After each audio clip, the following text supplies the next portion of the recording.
Ladies and gentlemen, the President of the Republic of the Philippines, Benigno S. Aquino III.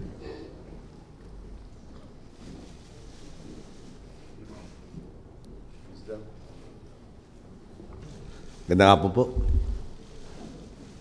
Dalawang henerasyon na po ang lumipas mula nung nagsimula ang hidwaan sa Mindanao. Isang siklo ng karasang umangkin sa buhay ng mahigit 100,000 Pilipino.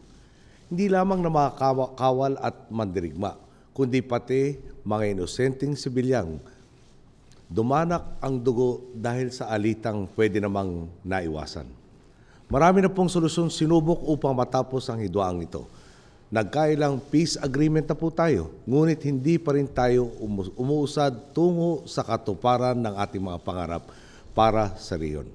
Nabigyan ng poder ang ilan, ngunit imbis na iangat ang kalidad ng buhay sa riyon, nagbunga ito ng istrukturang lalo silang iginapos sa kahirapan. Nagkaroon ng mga command votes na ginamit upang pagtibayin ang feudal na kalakalan. Naglipa na ang mga ghost roads, ghost bridges, ghost schools, ghost teachers at ghost students habang tumaba naman ang bulsa ng iilan. Nag-usbungan ang mga warlord na humawak sa timbangan ng buhay at kamatayan para sa maraming mamamayan. Umiral ang isang kultura kung saan walang nananagutan at walang katarungan. Nawalan ng pagtitiwala ang mamamayan sa sistema at nagnais ng kumalas sa ating pambansa. The arm is a failed experiment. Many of the people continue to feel alienated by the system, and those who feel that there is no way out will continue to articulate their grievances through the barrel of a gun. We cannot change this without structural reform. This is the context that informed our negotiations throughout the peace process. And now, we have forged an agreement that seeks to correct these problems. It defines our parameters and our objectives while upholding the integrity and sovereignty of our nation. This agreement creates a new political entity, and it deserves a name that symbolizes and honors the struggles of our forebears in Mindanao and celebrates the history and character of that part of our nation. That name will be Bangsamoro. We are doing everything to ensure that other Bangsamoro stakeholders are brought into this process so that this peace can be claimed and sustained by all. Sovereignty resides in the people, and consistent with the Constitution, a basic law will be drafted by a transition commission and will go through the full process of legislation in Congress. My administration has pledged to support a law that will truly embody the values and aspirations of the people of Bangsamoro. Any proposed law resulting from this framework will be subject to ratification through a plebiscite. Once approved, there will be elections. This framework agreement paves the way for a final enduring peace in Mindanao. It brings all former secessionist groups into the fold. No longer does the Moro Islamic Liberation Front aspire for a separate state. This means that the hands that once held rifles will be put to use tilling land, selling produce, manning workstations, and opening doorways of opportunity for other citizens. National government will continue to exercise exclusive powers of defense and security, foreign policy, monetary policy, and coinage, citizenship, and naturalization. The Constitution and lawful processes shall govern the transition to the Bangsamoro, and this agreement will ensure that the Philippines remains one nation and one people with all of our diverse cultures and narratives seeking the common goal. The Filipinos of Bangsamoro, on the other hand, will be assured a fair and equitable share of taxation, revenues, and the fruits of national patrimony. They will enjoy equal protection of laws and access to impartial justice. We have gotten this far because of the trust extended to us by Al-Hajj Murad and his Central Committee, and the members of the MILF negotiating panel led by Mohager Iqbal. They recognize our administration's sincerity and our shared principles and aspirations. Together, we traversed the distance between us until we finally met in a handshake and an embrace as fellow citizens of the Philippines. We would like to thank the government of Malaysia, who stood as facilitators as we realized our aspirations for peace. We thank in particular Prime Minister Dato Sri Mohammed Najib bin Tun Abdul Razak, whose commitment remained firm despite considerable political and personal risk. We would also like to thank the members of the International Contact Group, the governments of the United Kingdom, Japan, Turkey, and Saudi Arabia, and also international non-governmental organizations like Conciliation Resources, the Center for Humanitarian Dialogue, the Asia Foundation, and Muhammadiyah. Our people are also grateful for the help of the international monitoring team composed of the governments of Malaysia, Brunei, Libya, Norway, Indonesia, the European Union, and Japan.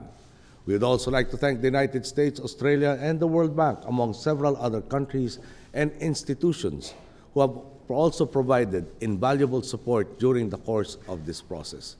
None of this would have been possible without the tireless efforts also of Secretary Guingdeles, Dean Marvick Leonen, his negotiating panel, and their dedicated staff at the Office of the Presidential Advisor on the Peace Process.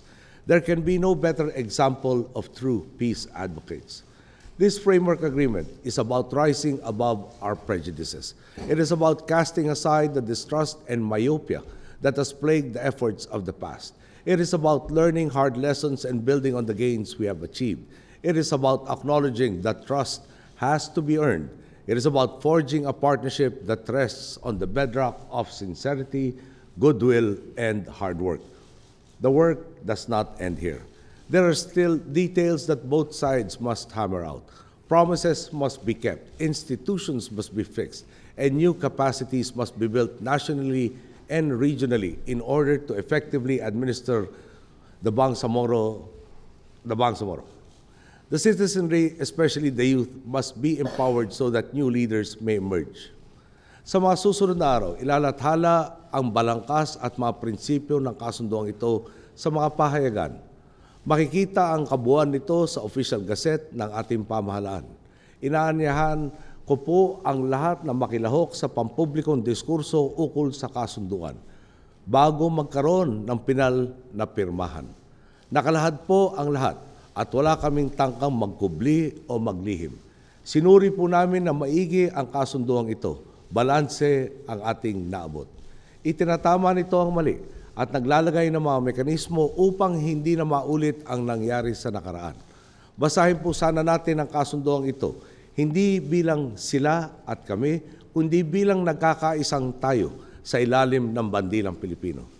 Tapos na po ang panahon ng hindi pagkakaunawan. At kung isipin natin ang kapakanan ng isa't isa, oras na lang ang usapan. Oras na lang bago matapos ang karahasan. Oras na lang bago maabot ang normalidad sa buhay ng mga Pilipinong nasa Bangsamoro.